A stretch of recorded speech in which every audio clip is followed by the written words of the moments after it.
Dear students, आप सबकी सुविधा के लिए आज ये वीडियो है। बीए फर्स्ट ईयर में एडमिशन शुरू हो चुके हैं। आज से ही एडमिशन प्रक्रिया ऑनलाइन शुरू हो रही है। तो आप किस प्रकार से गवर्नमेंट कॉलेजेस में एडमिशन ले सकते हो, इस बारे में आपके लिए ये मददगार है। तो आइए देखते हैं कि कैसे अपन एडमिशन की प्रक्रिया को फॉलो करने वाले हैं। यह एक उदाहरण के रूप में गवर्नमेंट कॉलेज शेरगढ़ को लिया गया है, ताकि आप एक मीडियम से अच्छे प्रकार से आप समझ सको। तो कैसे करना है एडमिशन के लिए, पहले अपने को बेसिक जानकारियां सभी होनी चाहिए। तो उसके बारे में कैसे पता करेंगे, तो सबसे पहले आप गूगल क्रोम पे जाइए और आप गूगल क्रोम में यहाँ सर्च टैब पर जाकर के आपको टाइप करना है गवर्नमेंट कॉलेज शेरगढ़। या आप जिस भी कॉलेज में एडमिशन लेना चाहते हो उस कॉलेज का नाम टाइप कर लोगे, जैसे government college Ajmer, government college Baleshwar, तो आपको वही रिजल्ट मिलेगा। आप जिस कॉलेज को देखना चाहते हो वो खुल जाएगा। तो आपको गवर्नमेंट कॉलेज शेरगढ़ सर्च करने के बाद में आपके सामने ये टैब खुलते हैं। आप इस नीचे वाले टैब को क्लिक कीजिएगा, क्योंकि ऊपर वाले में केवल कॉन्टैक्ट अस के बारे में जानकारी आती है। आप जब ये टैब खोलोगे तो आपके सामने ये ऑप्शन आ जाएगा, इसमें रीड मोर, और इसको आप नीचे स्क्रॉल पे जाओगे तो यहाँ पर आपके सामने आएगा न्यूज़ एंड इवेंट्स। इस कॉलम में यहाँ पर आप इसको यहाँ कर्सर से आगे कर लोगे तो ये अनाउंसमेंट आ जाएगा। और सबसे पहले अपन ये देखते हैं कि इसकी महत्वपूर्ण डेट्स कौन कौन सी है जो कमिश्नरेट ने जारी की है। तो सबसे पहले यूजी एडमिशन के लिए हमें इस पर क्लिक कर लेंगे तो एक पीडीएफ डाउनलोड हो जाएगा, और ये पीडीएफ डाउनलोड हो गया है। अब अपन देखते हैं कि इसमें कौन कौन सी डेट्स है और क्या क्या महत्वपूर्ण चीज़ है। तो ऑनलाइन है वो एडमिशन शुरू हो चुके हैं बीए पार्ट फर्स्ट के, स्नातक पार्ट फर्स्ट ईयर के, और उसका ऑनलाइन आवेदन भरने की जो तिथि है वो 28 जुलाई यानी आज से ही शुरू हो जाएगी। शुरू हो चुका है पोर्टल जब मैं ये वीडियो बना रहा हूँ तब से। और ये जो आवेदन है वो 11 अगस्त तक चलेंगे, यानी बच्चे है जो विद्यार्थी है 28 जुलाई से 11 अगस्त तक ऑनलाइन आवेदन कर सकते हैं। ध्यान रखना है, आवेदन केवल और केवल ऑनलाइन तरीके से होगा, ऑफलाइन आवेदन का कोई भी तरीका नहीं है। तो आप इस दौरान अपना आवेदन पत्र ई-मित्र पर जाकर के भर लें, और जब आप आवेदन भर लें तो उसके बाद में महाविद्यालय द्वारा 14 अगस्त तक जो भी आपके फॉर्म आएंगे उनमें आपके साथ में जो डॉक्यूमेंट आपने लगाए हैं उनको दे करके उनको वेरीफाई कर देंगे। वेरीफाई हो जाने के बाद में 17 अगस्त को जब सभी डॉक्यूमेंट वेरीफाई हो जाएंगे, ऑनलाइन ही वेरीफाई होंगे इस बार, ऑफलाइन कोई वेरिफिकेशन नहीं होगा इस बार। जब वेरिफिकेशन हो जाएगा और जो नोडल अधिकारी वो संतुष्ट हो जाएगा कि यहाँ आवेदन सही है, तो जिन विद्यार्थियों के आवेदन सही है उनकी मेरिट लिस्ट जनरेट होगी। इस बार मेरिट है वो केवल परसेंटेज के आधार पर जनरेट होगी, न कि परसेंटाइल के आधार पर, जो कि पिछले सत्र में हुआ करता था। तो परसेंटेज के अनुसार ही सबकी एक लिस्ट बन जाएगी, और उस लिस्ट के अनुसार ही आपको एडमिशन मिलेगा। तो दो प्रकार की लिस्टें बनती हैं, एक है वो अंतरिम वरीयता सूची, ठीक है, ये एक मेरिट लिस्ट बनेगी, और दूसरी बनेगी वेटिंग लिस्ट, जिसको प्रतीक्षा सूची कहते हैं। तो ये दो प्रकार की लिस्ट जनरेट होगी, और ये 17 अगस्त को ये मेरिट लिस्ट है वो आप इस कॉलेज की वेबसाइट पर भी, गवर्नमेंट कॉलेज शेरगढ़ की वेबसाइट पर भी जाकर के देख सकते हो, या आप कॉलेज के जो नोटिस बोर्ड लगा हुआ है वहाँ पर भी आप देख सकते हो। तो ये लिस्ट जब प्रकाशित हो जाए तो सभी विद्यार्थियों को ये ध्यान रखना है कि यदि लिस्ट में आपका नाम आ जाता है, चाहे वो नाम वरीयता सूची में हो चाहे वो प्रतीक्षा सूची में हो, यदि आपका नाम उस सूची में आता है तो इसका मतलब ये है कि आपको फीस भरनी है। और वो फीस कहाँ से भरनी है, फीस ई-मित्र से ही भरनी है, और या आप खुद भी भर सकते हो यदि आपके पास में सुविधा है तो ऑनलाइन ही फीस जमा होगी। और वो फीस भरने की अंतिम तारीख है वो 22 अगस्त ही है। यदि 22 अगस्त तक आपने फीस नहीं भरी तो आपका आवेदन जो किया हुआ था उसका कोई महत्व नहीं है, वो अपने आप खत्म हो जाएगा। इसके बाद में आप आवेदन किया हुआ है तो भी आप फीस नहीं भर सकते हो। इसलिए ध्यान रखें कि आपको फीस 22 अगस्त तक को ही भरनी है। तो जो विद्यार्थी फीस भर देंगे उनका नाम हमारे पास में आ जाएगा, और हम उनको प्रथम सूची का प्रकाशन करेंगे। जो पहली लिस्ट निकलेगी उसमें जिन जिन विद्यार्थियों ने फीस भरी है और जिनको सीटों के अनुसार, कैटेगरी के अनुसार एडमिशन मिलना चाहिए, उनको हम उनकी फाइनल लिस्ट डिक्लेयर करेंगे, वो 25 अगस्त को करेंगे। और उस लिस्ट में जिन जिन लोगों का नाम आएगा उन सभी लोगों का हम वर्ग निर्धारण करेंगे, यानी उसको सेक्शन अलॉट करेंगे, और फिर उनका सब्जेक्ट अलॉटमेंट करेंगे। तो ये दोनों ही महाविद्यालय स्तर पर ही काम होने वाले हैं, इसमें आपका कोई भागीदारी रोल नहीं है। और ये फाइनल सब्जेक्ट अलॉटमेंट होने के बाद में उसकी लिस्ट है वो 27 अगस्त को जारी होगी। ये भी आप वेबसाइट से या सूचना पट से प्राप्त कर सकते हो। और जिनका एडमिशन हो चुका है उनके लिए ऑनलाइन क्लास है वो 29 अगस्त से शुरू हो जाएगी। तो ये ऑनलाइन क्लास अभी भी बाकी क्लासों की चल रही है और फर्स्ट ईयर की भी 29 अगस्त से शुरू हो जाएगी। अब जो कैटेगरी वाइज सीटें हैं, जैसे जनरल की जो सीटें हैं, ओबीसी की है, एससी की है, एसटी की है, और भी आरक्षण है, जैसे डिफेंस के जो एम्प्लॉई है उनके बच्चों को एडमिशन देना है, या कश्मीरी माइग्रेंट के लिए, या दिव्यांग बच्चों के लिए है। यदि किसी भी कैटेगरी में यदि सीटें खाली रहती है तो उन खाली सीटों को भरने के लिए एक बार पुनः आवेदन प्रक्रिया शुरू होगी, जो 26 अगस्त से शुरू होगी। तो जिन जिन श्रेणियों में आवेदन करने के लिए हम पोर्टल खोलेंगे, केवल उन्हीं श्रेणी में आप आवेदन कर सकेंगे, तो आप वापस आवेदन कर सकते हो। ऐसे विद्यार्थी भी आवेदन कर सकते हैं जिन्होंने इस समय तो आवेदन किया था लेकिन फीस नहीं भरी, वो भी वापस आवेदन कर सकते हैं। तो आप लोगों को जो खाली सीटें हैं वो दिख जाएगी ई मित्र पर जाकर के आप देखोगे तो, और उनके लिए सीटें अनुसार आपको आवेदन करना है। तो आपको आवेदन करना 26 अगस्त से शुरू करना है और 1 सितंबर तक ये पोर्टल खुला रहेगा कि आप आवेदन कर सको। जब 1 सितंबर तक आवेदन आ जाएंगे तो महाविद्यालय उनका सत्यापन करेगा 2 सितंबर तक, और उनकी लिस्ट निकाल देगा 3 सितंबर तक, और फिर जिनकी लिस्ट निकल गई है वो 7 सितंबर तक ई मित्र पर जाकर के अपनी फीस भर देंगे। और जिन लोगों ने 7 सितंबर तक फीस भरी है उनकी अंतिम लिस्ट है वो 8 सितंबर को जारी हो जाएगी, और उनका सेक्शन और विषय आवंटन 9 सितंबर को हो जाएगा, और फिर इनकी भी पढ़ाई है वो इनके साथ में ऑनलाइन शुरू हो जाएगी। तो अपन ने ये देखा कि डेट और उसका शेड्यूल क्या है, ताकि अपने को ध्यान में रहे कि किस प्रकार से हमें एडमिशन की पूरी प्रक्रिया को निभाना है। अब देखते हैं कि एडमिशन गवर्नमेंट कॉलेजेस में लेने के लिए सरकार ने एक एडमिशन पॉलिसी जारी कर रखी है, किस प्रकार से एडमिशन होते हैं। प्रत्येक विद्यार्थी जो एडमिशन लेना चाहता है उसको एडमिशन पॉलिसी अच्छी तरीके से पढ़नी चाहिए। तो एडमिशन पॉलिसी फिर 2020-21 के लिए यहाँ लिखा हुआ है, ये आपके सामने एक लिंक दिया हुआ है, आप इस लिंक पर क्लिक करोगे तो एडमिशन पॉलिसी है वो डाउनलोड हो जाएगी। तो आपके सामने जब एडमिशन पॉलिसी डाउनलोड हो जाएगी तो उसके कुछ सेक्शन जो आपके काम के हैं, बीए पार्ट फर्स्ट ईयर के काम के हैं, उनको आप अच्छी तरीके से गहराई से पढ़ लें कि आपको किन प्रकार से क्या क्या डॉक्यूमेंट लगाने हैं, या क्या किस प्रकार से आरक्षण मिलेगा, किस प्रकार से बोनस मिलेंगे, किस कैटेगरी के बोनस मिलेंगे, ये सभी चीज़ें देखनी है। तो ये एडमिशन पॉलिसी आपके सामने डाउनलोड हो गई है, इसमें टेबल दी हुई है, आपको कौन कौन सी चीज़ें देखनी है। खास करके 5 से 8 नंबर पेज आपको ये देखना है, और दूसरा ये 15 से लेकर 33 तक ये सभी पेज आपको देखने हैं। तो ये तो सामान्य जानकारी जो सभी के लिए पढ़नी जरूरी है, ताकि सही तरीके से ध्यान रखें। अब प्रवेश के लिए मानदंड क्या रखे गए हैं बीए पार्ट फर्स्ट ईयर के लिए। यदि आपने राजस्थान बोर्ड से या राजस्थान के भौगोलिक क्षेत्र के अंदर स्थित किसी भी संस्थान से आपने यदि 12वीं पास की है, 12वीं समकक्ष कोई भी डिग्री प्राप्त की है, तो उसमें आपको कितने परसेंटेज होने जरूरी है, तभी आप कॉलेज में रेगुलर एडमिशन ले सकते हो। यदि आप आर्ट्स में हैं तो आपके पास में 45% होने चाहिए, यदि आप कॉमर्स में हैं तो आपके पास 45% होने चाहिए, लेकिन यदि आपने साइंस से 12वीं पास की है तो आपके पास 48% होने चाहिए। ये सभी पास कोर्स के लिए, क्योंकि गवर्नमेंट कॉलेज शेरगढ़ में पास कोर्स ही है, ऑनर्स नहीं है, इसलिए अपन केवल इसकी ही चर्चा कर रहे हैं। तो यदि आपने आर्ट्स से 12वीं पास की है या कॉमर्स से की है तो 45%, और यदि आपने साइंस से की है 12वीं पास तो आपके पास में 48% होने चाहिए। यदि आपने राजस्थान से पास की हो तो राजस्थान से पास करने का मतलब है कि आपने राजस्थान बोर्ड से या सीबीएसई की भी किसी ऐसी स्कूल से पास की हो जो राजस्थान के अंदर स्थित है। लेकिन राजस्थान से किसी बाहर के स्थान से यदि आपने किया है, किसी जैसे यूपी या महाराष्ट्र के बोर्ड से किया है, तो आपको 12वीं में 60% होने चाहिए। चाहे आप साइंस, कॉमर्स या किसी भी स्ट्रीम से आए हो, आपको 60% होने चाहिए, तभी आप आवेदन कर सकते हो। इसके अलावा ये तो जो साधारणतः कोर्स होते हैं, लेकिन इसमें और भी कोर्सेज को छूट दी गई है। जैसे आप 10वीं के बाद में वोकेशनल कोर्सेज करते हो 2 या 2 से साल अधिक का, जिसको NCVT से मान्यता प्राप्त होती है, उनके लिए, या ITI कर लेते हो उनके लिए, या पॉलिटेक्निक 3 साल की कर लेते हो उनके लिए क्या क्या सुविधाएं हैं, वो सब चीज़ें भी आपको इसमें देखनी है। तो जिन जिन लोगों को ये सब चीज़ें जो अप्लाई करना चाहते हैं वो इसके बारे में पूरी चीज़ें पढ़ लें।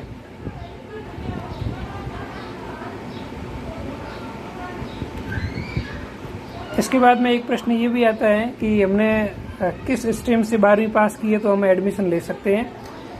यदि आप आर्ट्स ले सकते हो, चूंकि अपने कॉलेज में केवल आर्ट्स ही है, तो आर्ट्स वालों को 12वीं पास आर्ट्स, कॉमर्स, साइंस या एग्रीकल्चर किसी भी स्ट्रीम से यदि आपने 12वीं पास की है तो आप आर्ट्स या कॉमर्स में तो एडमिशन ले ही सकते हो। साइंस में जो बीएससी करने चाहते हैं उनके लिए ये निर्धारित समूह किए हुए, चूंकि अपने यहाँ बीएससी नहीं है इसलिए अपन चर्चा नहीं कर रहे हैं। तो दो चीजें देखनी पड़ेगी, आप किस सेक्शन से 12वीं पास करके आ रहे हो और कितने परसेंटेज के साथ में पास करके आ रहे हो, तभी आपका एडमिशन कंफर्म हो सकता है। तो ये दोनों चीजें आपको ध्यान में रखनी होगी। फिर ये आप पढ़ सकते हो पूरी चीजें। भले एक महत्वपूर्ण चीज जो आपके लिए वो अंतराल संबंधी नियम है। यदि आपने अर्हकारी परीक्षा यानी 12वीं या जो भी है वो आपने पास की है और उसके बाद में लगातार 2 अकादमिक सेशन यानी 2 सत्रों तक यदि आपने कहीं पर भी एडमिशन नहीं लिया है, 2 सत्र खत्म हो चुके हैं, तो आपको रेगुलर एडमिशन नहीं मिलेगा। लेकिन 2 सत्र अभी तक नहीं हुए हैं तो आपको रेगुलर एडमिशन मिल सकता है। लेकिन इस प्रावधान में छूट किन लोगों को है? जो डम एंड डीफ, मूक या बधिर है या ब्लाइंड है, दृष्टिहीन है या महिला है। जो भी गर्ल्स है, यदि उसने 2 साल से भी ज्यादा उसके गैप हो गया तो भी वो एडमिशन ले सकती है। लेकिन यदि लड़का है तो उसको 2 साल से अधिक का अंतराल होने पर उसको नियमित या रेगुलर स्टूडेंट के रूप में एडमिशन नहीं मिलेगा। इस बात को ध्यान रखना है। एक चीज ये भी देख लो कि यदि आप मेरिट लिस्ट बनती है और 2 विद्यार्थियों के नंबर बराबर है तो किसको वेटेज ज्यादा मिलेगा, किसको एडमिशन पहले मिलेगा, वो सभी यहाँ इस क्लोज में दिए हुए हैं। आप इसको भी पूरा पढ़ लो। ये आप पूरा पीडीएफ एक बार पढ़ लें जो आपसे रिलेटेड चीजें हैं। इसमें आपको वापस 15 नंबर पेज पर ले जाता हूँ। 15 नंबर पेज आ गया है। अब इसमें ये लिखा हुआ है कि प्रिंसिपल किसको निरस्त कर सकता है, किसका एडमिशन, राजस्थान का निवासी कौन है, इसके बारे में सभी चीजें दी हुई है। तो आप ये भी सब चीजें पढ़ लें। ये तृतीय वर्ष और द्वितीय वर्ष वाला अपना काम का नहीं अभी हो गया वो कहता हूँ। अनुत्तीर्ण जो विद्यार्थी हो गए हैं उनका एडमिशन कैसे होगा, ये भी अभी आपके ऊपर अप्लाई नहीं है क्योंकि आप अभी एडमिशन भी नहीं लिया है आपने। एक तो आपको ये भी ध्यान रखना है कि जिन लोगों के 12वीं में सप्लीमेंट्री आ गई है वो लोग भी इसी प्रक्रिया के माध्यम से आप इसमें भाग ले सकते हो। आप जब फार्म भरते हो तो आपको वहां पर पूछा जाएगा कि सप्लीमेंट्री किस सब्जेक्ट में और कितने नंबर आए हैं। उसकी बाद आप मार्कशीट साथ में सप्लीमेंट्री वाली जरूर लगाएं और जब आप सप्लीमेंट्री पास हो जाओ तो आपको नई मार्कशीट देनी पड़ेगी। तो ये सब चीजें इसमें ये भी लिखा हुआ है कि ट्रांसफर कैसे होगा, वो भी आपके काम की नहीं है। तो ये पूरी एडमिशन पॉलिसी दी हुई है। आप इस पॉलिसी को पूरा पढ़ लीजिए। फिर से थोड़ा सा महत्वपूर्ण चीज है रिजर्वेशन के बारे में। किन किन लोगों को रिजर्वेशन है? अनुसूचित जाति को है, जनजाति को है, अन्य पिछड़ा वर्ग को है, अति पिछड़ा वर्ग को है और आर्थिक रूप से कमजोर या ईडब्ल्यूएस वर्ग के लोगों को लिए भी आरक्षण है। कितने % आरक्षण है?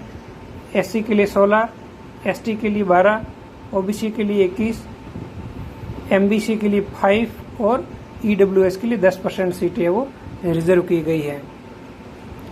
ये सभी रिजर्वेशन संबंधित प्रावधान दिए गए हैं। इसमें भी आप आराम से पढ़ सकते हो किस प्रकार से रिजर्वेशन दिया गया है। दिव्यांग विद्यार्थी जो विकलांग विद्यार्थी है उनके लिए भी कॉलेज में 5% सीटें बिल्कुल रिजर्व रहती है और उसको अपना सर्टिफिकेट विकलांगता का लगाना पड़ेगा। यदि उसको 40% से ज्यादा विकलांग है तो उसको उसका कोटा मिल जाएगा। तो ये विकलांग लोगों के लिए भी है। और कुछ और कैटेगरी बनाई गई है जिसमें आपको फायदा मिल रहा है। जैसे जो डिफेंस की सर्विसेज में है उनके लिए भी 3% सीटें रिजर्व हैं और जो सेवानिवृत्त हो चुके हैं या जो शहीद कर्मचारी है उन सभी के लिए भी रिजर्वेशन है। कश्मीर से जो विस्थापित परिवार है उनके लिए भी रिजर्वेशन निर्धारित किया गया है विभाग के द्वारा। जो ट्रांसजेंडर है ये भी एक इस बार क्लोज नया जोड़ा गया है कि जो ट्रांसजेंडर है उनको महाविद्यालय में एडमिशन मिलेगा। लेकिन ट्रांसजेंडर का कोई सर्टिफिकेट होता है, ट्रांसजेंडर का कोई सर्टिफिकेट नहीं होता है। वो अभ्यर्थी खुद ही एक सादे पत्र पर एक हस्ताक्षर करके शपथ पत्र दें कि मैं ट्रांसजेंडर हूँ, तो उसको एडमिशन मिल जाएगा। उसने चाहे कितने भी परसेंटेज प्राप्त किए हुए हो, उसको हमें प्रायोरिटी मिलेगी, उसका जो एडमिशन है वो हो जाएगा। इसके अलावा खेलकूद कोटे में भी आपको यदि बोनस वगैरह प्राप्त करने हैं तो ये अलग अलग कैटेगरी दी हुई है। आप किस कैटेगरी के अंतर्गत आते हो, आपके पास में किस प्रकार का सर्टिफिकेट है, आप एनसीसी या स्काउट या इस प्रकार की गतिविधियों में एनएसएस में रहे हो तो आपको कितना बोनस मिलेगा, ये सब चीजें इसमें दी हुई है। यदि आप स्पोर्ट्स में है तो आपको ये इन खेलों में ही आपके पास में कोई सर्टिफिकेट होना चाहिए, तभी आपको बोनस अंक मिलेंगे। और ये सभी अलग अलग कैडर वाइज एनसीसी वगैरह में रहे हो या पर्वतारोहण, शिलारोहण, वॉल क्लाइंबिंग, इन सब में है तो आपको कितने परसेंटेज फायदा मिलेगा, ये सभी चीजें इसमें आपको दी गई है। ये अलग अलग कोटे दिए हुए हैं, आप आराम से देख सकते हो। और अपने आप ये ध्यान रखना है कि आप जिस कोटे के लिए आप आवेदन कर रहे हो या आपको जिस चीज के लिए बोनस चाहिए, उस कोटे का आपको उसके साथ में सर्टिफिकेट लगाना ही होगा। यदि आप सर्टिफिकेट नहीं लगाते हो तो आपको बोनस नहीं मिलेगा। एक महत्वपूर्ण चीज गर्ल्स स्टूडेंट्स के लिए, महिला अभ्यर्थी जो हैं उन सभी को एक बोनस मिलता है। यह बोनस कहाँ मिलेगा? ऐसी जगह है जहां पर गर्ल्स कॉलेज नहीं है, वहां पर सभी लड़कियों को 3% बोनस मिलेंगे। जैसे गवर्नमेंट कॉलेज शेरगढ़ जहां पर स्थापित है, शेरगढ़ में वहां कोई भी गर्ल्स कॉलेज नहीं है, इसलिए शेरगढ़ में कॉलेज में एडमिशन लेने वाली सभी लड़कियों को 3% बोनस मिलेगा। तो ये लड़कियों को विशेष तौर पर फायदा है, तो लड़कियां अधिकतम इसमें भाग ले सकती हैं। तो ये सभी पूरी एडमिशन पॉलिसी है, आप इसको पूरा पढ़ लें। और फिर इसके नीचे आपको एडमिशन की प्रोसेस भी बताई गई है कि आपको किस प्रकार से करना है। तो ये सभी चीजें आप एक बार देख लें और आप समझ लें, उसके बाद ही आप ई मित्र पर फीस भरने के लिए जाएं। अब अपन ये देखेंगे कि इस महाविद्यालय में कौन कौन से कोर्स चलते हैं और कौन कौन से सब्जेक्ट या विषय समूह है।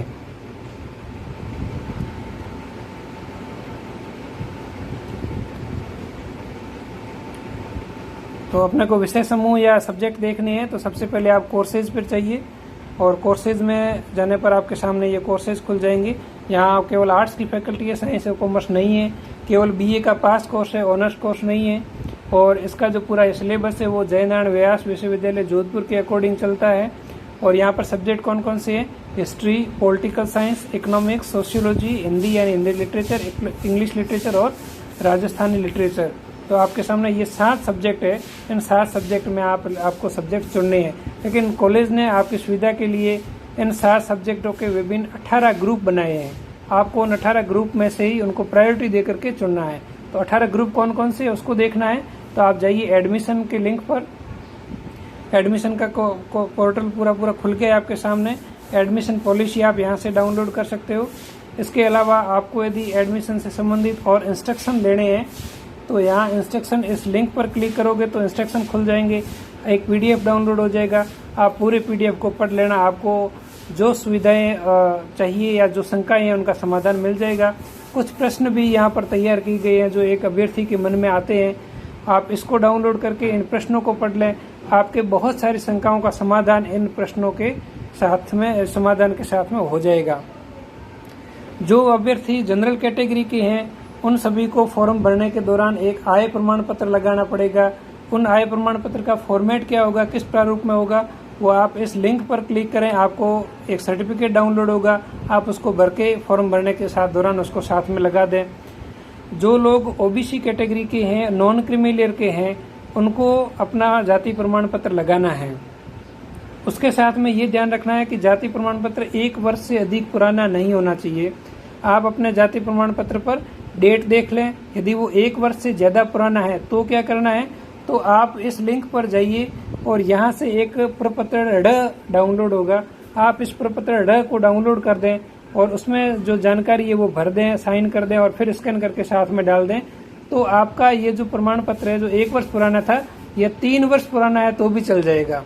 यदि 3 वर्ष से अधिक पुराना है तो ये प्रपत्र काम नहीं आएगा।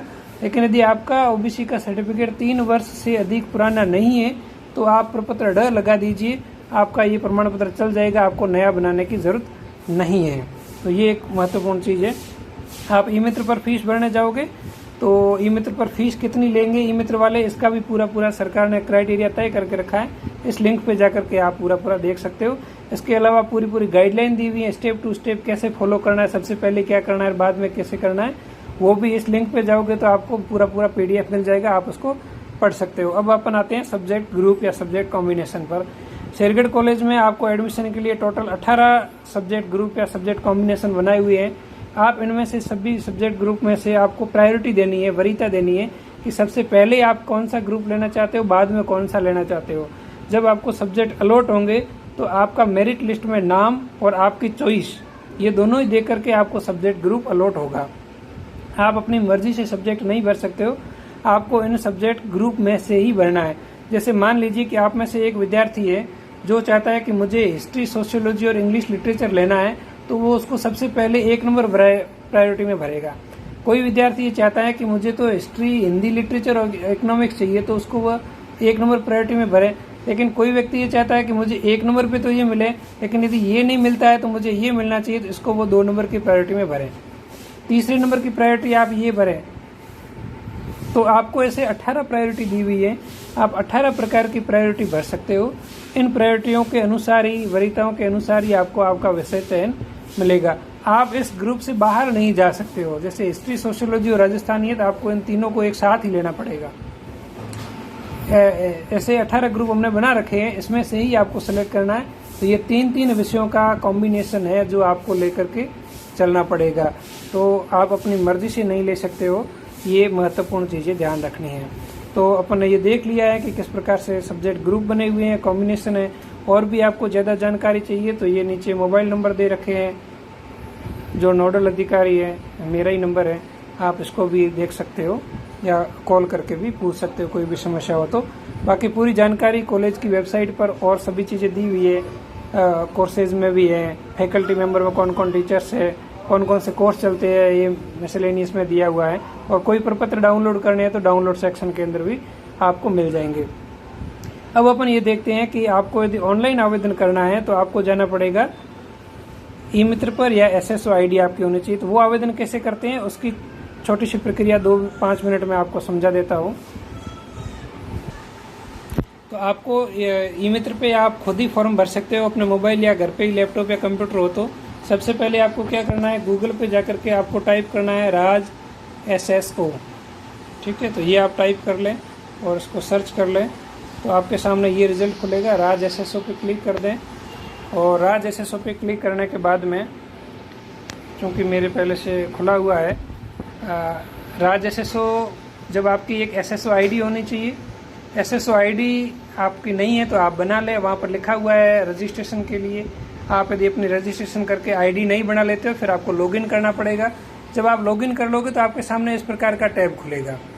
यहाँ पर आपके सामने जब ये टैब खुल जाएगा तो आपको जो सबसे ऊपर एक इंसान का चेहरा बना हुआ है और ऊपर प्लस लगा हुआ है, इसके नीचे जो है आइकन है, इसको क्लिक करना है। यानी ये गवर्नमेंट टू, ये जो सिटीजन ऐप है G2C, इसके ऊपर आपको क्लिक करना है। आपको G2C वाले ऐप क्लिक करके ही आप अपना फॉर्म भर सकते हो। जब आप G2C ऐप पर क्लिक कर दोगे तो वहाँ पर आपके सामने ये ऐप खुलेगा, DCE ऐप।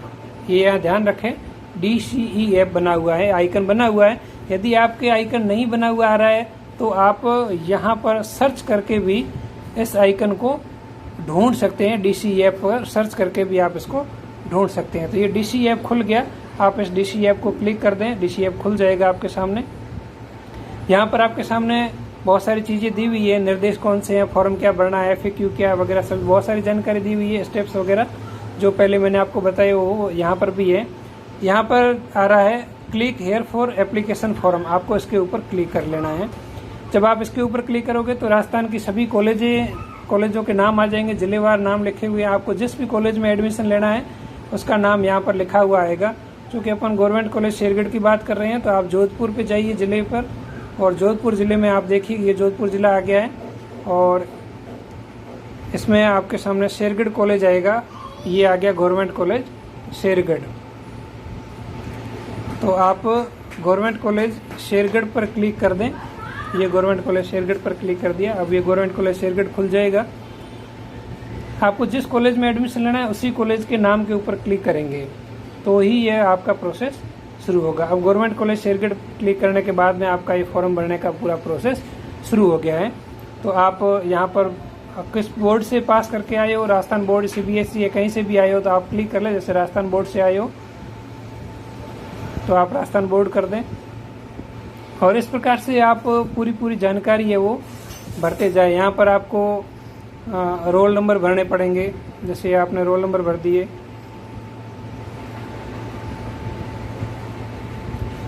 फिर आप अपना नाम भरना है, नाम और स्पेलिंग्स वगैरह सही करेक्ट भरनी है। पासिंग ईयर आपको सेलेक्ट करना है, कैप्चा भरना है और फिर आपकी पूरी डिटेल है वो गेट डिटेल पर करके देंगे तो पूरी डिटेल आ जाएगी। फिर आपको और आगे जो भी स्टेप फॉलो करने को कहते हैं आपको पूरा स्टेप फॉलो करना है। जो सर्टिफिकेट मांगते हैं वो सभी सर्टिफिकेट लगाने हैं। लेकिन आपको इसमें इस बार ये ध्यान रखना है कि आप अपने मोबाइल नंबर वही मोबाइल नंबर दें जो आपके एक्टिव मोबाइल नंबर हैं और जिस पे आप व्हाट्सएप चलाते हो। जहां तक संभव हो सके व्हाट्सएप वाले मोबाइल नंबर दें। यदि 2 मोबाइल नंबर है तो आप दोनों ही दे दें। ऐसे मोबाइल नंबर दें जिनसे हम संपर्क कर सकते हैं, क्योंकि कोविड के समय में हमें ऑनलाइन ही क्लास लेनी है, इसलिए संपर्क ऑनलाइन ही होगा। आपको अपनी मेल आईडी डालनी है, खुद की मेल आईडी डालें, ई मित्र वाले की मेल आईडी नहीं डालनी है। तो ये कुछ चीज़ें आपको ध्यान में रखनी है।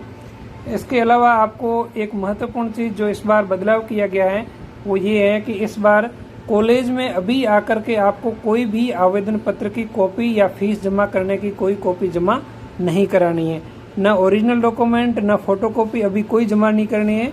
कोविड-19 के कारण अभी जो परिस्थितियां सामान्य नहीं है, जब परिस्थितियां सामान्य होगी तभी आपके ओरिजिनल डॉक्यूमेंट आपसे लिए जाएंगे। मैंने आपके वीडियो खास करके इसीलिए बनाया है क्योंकि कई बच्चे पूछते रहते हैं कि कॉलेज में आकर के क्या क्या जमा करना है।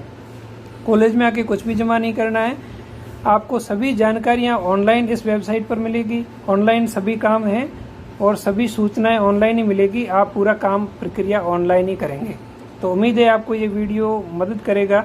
आप इस वीडियो को देखें और अपने भी जो आसपास जो भी विद्यार्थी है जो एडमिशन गवर्नमेंट कॉलेजेस में लेना चाहते हैं वो इस प्रकार से एडमिशन लें और घर पे रहें, सतर्क रहें, ध्यान रखें।